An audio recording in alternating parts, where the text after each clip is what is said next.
Hey guys, welcome back to my channel. तो आज हम बात करने वाले हैं कोलकाता वाले केस के बारे में। ये पॉडकास्ट बनाते टाइम मेरा खून इतना खोल रहा है।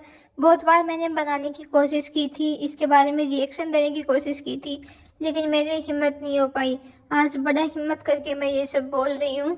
जैसा कि आपको सबको पता ही होगा कि कोलकाता में क्या हुआ है डॉक्टर के साथ। उस डॉक्टर के हॉस्पिटल में रेप और मर्डर हुआ है। रेप भी नहीं, मैं तो कहूँगी गैंग रेप हुआ है। बहुत सारे न्यूज़ पोर्टल्स ने भी ये कंफर्म किया है कि वो केवल एक रेप नहीं था, वो एक गैंग रेप था। तो इसमें अभी तक एक ही इंसान का नाम सामने आया है, वो है संजय रॉय। लेकिन बाकी सारे अपराधियों के नाम सामने क्यों नहीं आ रहे हैं? ममता बनर्जी की सरकार उनका नाम सामने क्यों नहीं आने देना चाहती है? कई सारे न्यूज़ पोर्टल्स ने ये दावा किया है कि इस गैंग रेप में ममता बनर्जी की सरकार के यानी कि टीएमसी तृणमूल कांग्रेस के सांसद के बेटे शामिल हैं, जो इस समय तक इंडिया छोड़ के बाहर भी जा चुके हैं। तो उनके नाम क्यों छुपाए जा रहे हैं? उनके नाम सामने क्यों नहीं आया जा रहा है? जबकि वो जो लड़की थी डॉक्टर, उनकी पोस्टमार्टम रिपोर्ट में ये साबित हो चुका है कि ये कम से कम 10-15 लोगों का काम है। इसमें केवल एक इंसान शामिल नहीं है, 20 से 30 भी हो सकते हैं। सबसे पहले तो वहाँ का जो प्रिंसिपल है, आरजी खान मेडिकल कॉलेज के जो पूर्व उस टाइम प्रिंसिपल थे, उन्होंने घर वालों को इन्फॉर्म किया कि आपकी बेटी की तबीयत खराब है। फिर उन्होंने बताया कि आखिर हुआ क्या है, तो उन्होंने बताया कि आपकी बेटी ने सुसाइड कर लिया है। तो घर वालों को उन्होंने ऐसा क्यों बताया कि सुसाइड कर लिया है, जबकि उनकी बेटी की बात 11 बजे रात को हुई थी, तब तो नॉर्मल थी। तो घर वालों को मिस इन्फॉर्मेशन क्यों दी गई? आप में से बहुत से लोगों ने उन लेडी डॉक्टर की फ़ोटो देखी होगी। क्या आपको कहीं से भी वो सुसाइड लग रहा है? तो इस पूरे केस को सुसाइड का रूप क्यों दिया जाने की कोशिश की जा रही थी? और जब उनके लेडी डॉक्टर के मम्मी पापा हॉस्पिटल पहुंचे, तो उन्हें 3-4 घंटे तक बाहर इंतज़ार करना पड़ा। सोचो उनकी क्या हालत हुई होगी कि वो अपनी बेटी का चेहरा तक नहीं देख पा रहे हैं। फिर जब जैसे तैसे करके उनके पापा को अलाउड किया गया अंदर, तो वो लिटरली फ़ोटो खींच कर लाए हैं और बाहर आके दिखाया है कि क्या ये कहीं से भी आपको सुसाइड लग रहा है? जिस तरह निर्मम तरीके से उस लड़की की हत्या की गई है, उसकी आंखों से कांच के टुकड़े मिले हैं, यानी कि आंखों पे घूसा मारा गया था। क्या वो प्रथम दृष्टया कहीं से भी सुसाइड का केस लग रहा था? ऐसे इंसान को तो प्रिंसिपल की चेयर पे बैठने का कोई हक नहीं है। तो मेन बात यह है कि प्रिंसिपल जो डीन है वहाँ का, उस टाइम का डीन जो था, वो इस मामले को पूरा दबाने की कोशिश क्यों कर रहा था? सुसाइड का रूप क्यों दे रहा था? इसके बाद उस डीन ने ये भी बयान दिया था कि वो लेडी डॉक्टर उस सेमिनार हॉल में गई ही क्यों थी। अच्छा, 36 घंटे की ड्यूटी वो क्या खड़े खड़े करे? क्या रात को वो दो मिनट के लिए आराम से चैन से बैठ भी नहीं सकती? क्या वो 1-2 घंटे के लिए आराम से सो भी नहीं सकती? वो भी उसने अपना पूरा काम निपटा के वो रेस्ट करने गई थी वहाँ पर। और डीन का ये बयान बहुत ही संदेहास्पद है। वो किसे बचाने के लिए वो ऐसा कर रहा था? किसको बचाने के लिए सुसाइड कर रहा था? खुद को बचाने के लिए और खुद के साथ साथ और जो शामिल थे उनको बचाने के लिए, या दोनों? फिर जब सारी घटना सामने आई, तो बंगाल की पुलिस, देखिए आप, बंगाल की पुलिस के काम है कि उन्होंने उसी हॉस्पिटल में उसी जो डिपार्टमेंट था उसमें रिनोवेशन का काम स्टार्ट कर दिया उसी रात को। तो ऐसे तो इनके काम होते नहीं है सालों सालों तक। तो इतना क्या ज़रूरी काम आ गया था कि उनको रातों रात रिनोवेशन का काम स्टार्ट करना पड़ा? उनकी जो सेमिनार हॉल के बाहर की दीवारें जो थी वो तोड़ी गई थी, टूट चुकी थी। क्या ये सब सबूत मिटाने के लिए किया गया था? और पुलिस को जो रूम सील कर देना चाहिए था, क्योंकि उसमें और भी बहुत सारे एविडेंसेस मिल सकते थे, क्योंकि ये कोई छोटी मोटी बात नहीं थी, इतना बड़ा केस था। तो पुलिस को छोटी मोटी बातों में भी सील करते ही हैं, लेकिन इतनी बड़ी बात पे तो वैसे भी सील करना चाहिए था रूम। पुलिस ने रूम सील क्यों नहीं किया? किसके कहने पर नहीं किया? कोई भी मीडिया हाउस, कोई भी न्यूज़ पोर्टल आके वहाँ पे रिकॉर्ड किए जा रहा था, कोई भी आ रहा था जा रहा था। क्यों? क्यों वहाँ पे सील नहीं किया गया? क्या वो सबूत मिटाने के लिए एक कोशिश थी? दोस्तों, ये सारी घटना हुई थी 9 अगस्त की रात को 11 बजे के बाद से। धीरे धीरे ये बात सारे डॉक्टर्स तक पहुंची, जनता तक पहुंची। तो जनता ने भी बहुत सहयोग दिया। डॉक्टर्स ने पूरे देश भर में डॉक्टर्स ने प्रोटेस्ट किया। सबने अपनी ओपीडीज बंद कर दी कि यदि एक डॉक्टर अपने वर्किंग प्लेस पे सुरक्षित नहीं है, एक महिला डॉक्टर अपने वर्किंग प्लेस पे सुरक्षित नहीं है, तो वो बाहर क्या सुरक्षित होगी? आज से 12 साल पहले जब निर्भया कांड हुआ था, तब इतने सारे लोगों ने इतने सारे बहाने बनाए थे कि वो रात को अकेले घूम रही थी, उसने छोटे कपड़े पहन रखे थे, उसको रात को पार्टी करने की क्या ज़रूरत थी? तो उन सब से मैं ये सवाल का जवाब चाहती हूँ कि ये जो लेडी डॉक्टर थी, क्या वो बाहर घूम रही थी? क्या वो पार्टी करते हुए घूम रही थी? क्या उसने छोटे कपड़े पहन रखे थे? क्या वो किसी पार्टी में थी जो वो सुरक्षित नहीं थी? वो बेचारी अपने 36 घंटे की ड्यूटी कर रही थी। ड्यूटी करते करते उसको रात को 2-3 बजे नींद आने लग गई, तो वो एकदम थोड़ी देर के लिए रेस्ट करने गई थी। तो इतने में भी मैं तो ये जानना है कि वहाँ पे उस हॉस्टल में इतनी भी सुरक्षा के इंतजाम नहीं है? क्या कोई एक गार्ड तक नहीं था वहाँ पर? सीसीटीवी के लिए आप कह रहे हो कि सीसीटीवी नहीं था वहाँ पर, गार्ड तक नहीं था? इतने सारे पेशेंट होते हैं, किसी को भी उसकी चीख की आवाज़ नहीं सुनाई दी? इतने सारे डॉक्टर्स होते हैं, इंटर्न्स होते हैं, क्या किसी को भी नहीं सुनाई दी उसकी चीख की आवाज़? वो बेचारी कितनी कष्ट में रही होगी, कितनी पीड़ा में रही होगी, कितना दर्द रहा होगा उसको, जब वो एक जानवर जैसी हरकतें कर रहे थे सब। कितनी दर्द में रही होगी वो। कुछ भी अंदाजा लगाया जा सकता है उसके दर्द का? अपन नहीं लगा सकते उसका अंदाजा। लेकिन उस बेचारी का कसूर क्या था?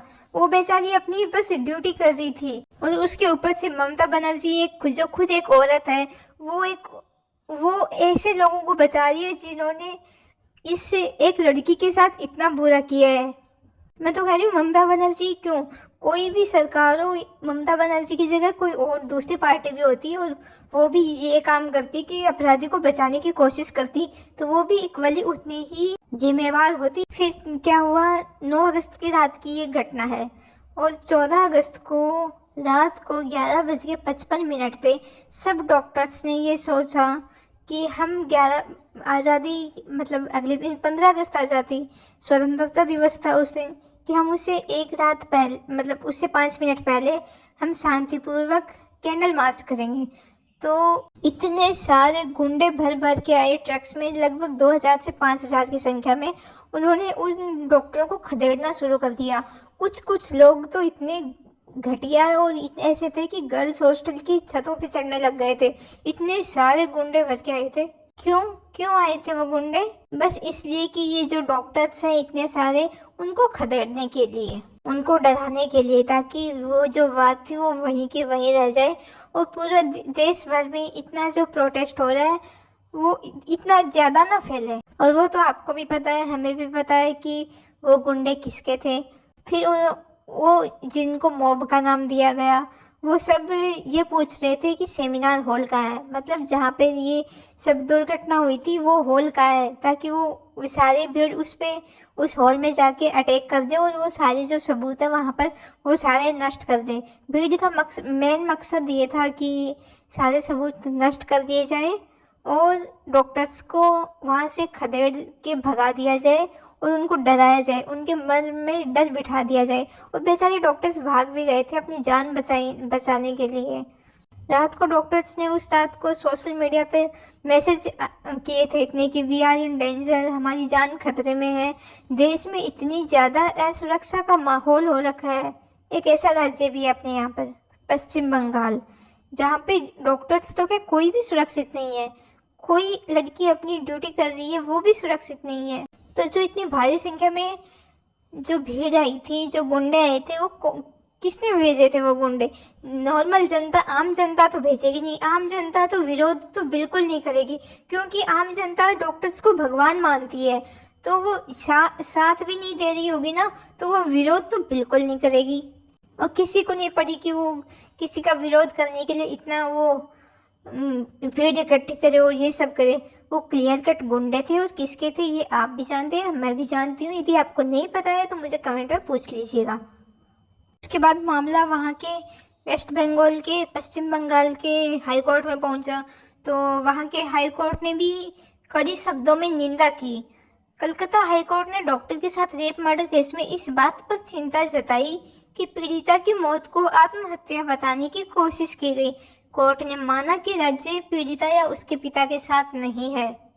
ये सारे शब्द वहाँ की हाई कोर्ट ने कहा है। लानत है ममता बनर्जी आपकी सरकार पर, अगर हाई कोर्ट को ये कहना पड़े कि बलात्कार और हत्या के मामले पर लिपापोती के लिए उसे आत्महत्या बताने की कोशिश क्यों की गई, ऐसी नौबत क्यों आई कि हाई कोर्ट को ये सब कहना पड़ा। सोशल मीडिया पर एक ये पोस्ट वायरल हो रही थी जो आप स्क्रीन पर देख सकते हैं। इसमें इन 3 लड़कों की आईडीज लगाई गई हैं जो कि इंटर्न्स हैं। 2 इंटर्न है और एक साथ का को रेजिडेंट था उनके। इसके साथ ही लिखा गया कि you know it was 2 interns and A PG trainee who are the main culprits.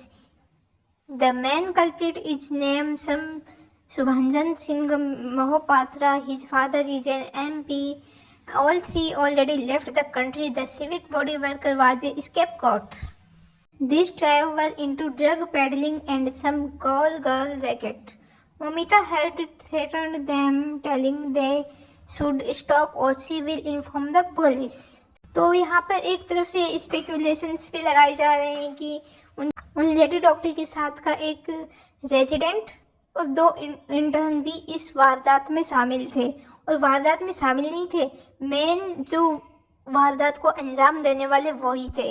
यानी कि ये केवल एक अचानक से रेप और मर्डर का केस नहीं है, ये एक pre planned murder gang rape का केस है। और चूंकि ये कहा जा रहा है कि इसमें ममता बनर्जी के सांसद के बेटे शामिल हैं, इसलिए ममता बनर्जी की सरकार इस पूरे मामले को दबाने की कोशिश कर रही है। और इसीलिए हाई कोर्ट ने भी कहा है कि राज्य सरकार कहीं से भी लड़की के घर वालों के साथ नहीं दिख रही है, वो उनके अगेंस्ट है। सोशल मीडिया पर एक और पोस्ट में ये दावा किया गया है कि इसमें labour minister in TMC government West Bengal Nirmal Majid son और irrigation minister in TMC government Suman Mahapatra son, ये 2 इन्वॉल्व थे, इन दोनों के बेटे शामिल थे। इसलिए TMC की सरकार, ममता बनर्जी की सरकार इस पूरे केस में इन दोनों को बचाने की कोशिश कर रही है और पीड़िता के परिवार को बिल्कुल भी सपोर्ट नहीं कर रही है। ममता बनर्जी की सरकार ने लेडी डॉक्टर के परिवार को मुआवजे के रूप में 10 लाख रुपए दिए हैं। वही इनकी हिपोक्रेसी देखिए आप, इन्होंने उसी पीड़िता के परिवार के अगेंस्ट लड़ने के लिए कपिल सिब्बल जो इनके वकील है, इनकी सरकार के वकील है, उनको 15 लाख रुपए दिए हैं। यानी कि पीड़िता के परिवार को 10 लाख और उनके खिलाफ लड़ने के लिए 15 लाख। वाह ममता दीदी वाह। लड़कियां यदि अपने वर्किंग प्लेस में ही सुरक्षित नहीं है तो वो कहीं और सुरक्षित होने की उम्मीद भी कैसे कर सकती हैं। सरकार को इस दिशा में कड़े कदम उठाने चाहिए। महिलाओं की सुरक्षा के लिए कड़े कानून अप्लाई करने चाहिए। वेस्ट बंगाल की ये जो स्थिति है, इस हालत के लिए जिम्मेदार कौन है, मुझे अपनी राय कमेंट सेक्शन में ज़रूर बताएं। और ये केस वैसे भी CBI के हाथ में दे चुकी है वेस्ट बंगाल की हाई कोर्ट, तो अभी इसकी और कई सारी बातें खुलना बाकी हैं। जब तक लेडी डॉक्टर को न्याय नहीं मिल जाता हमारा संघर्ष जारी रहेगा। आज के लिए बस इतना ही, मिलते हैं नेक्स्ट पॉडकास्ट में, तब तक अपना ध्यान रखिए, बाय बाय।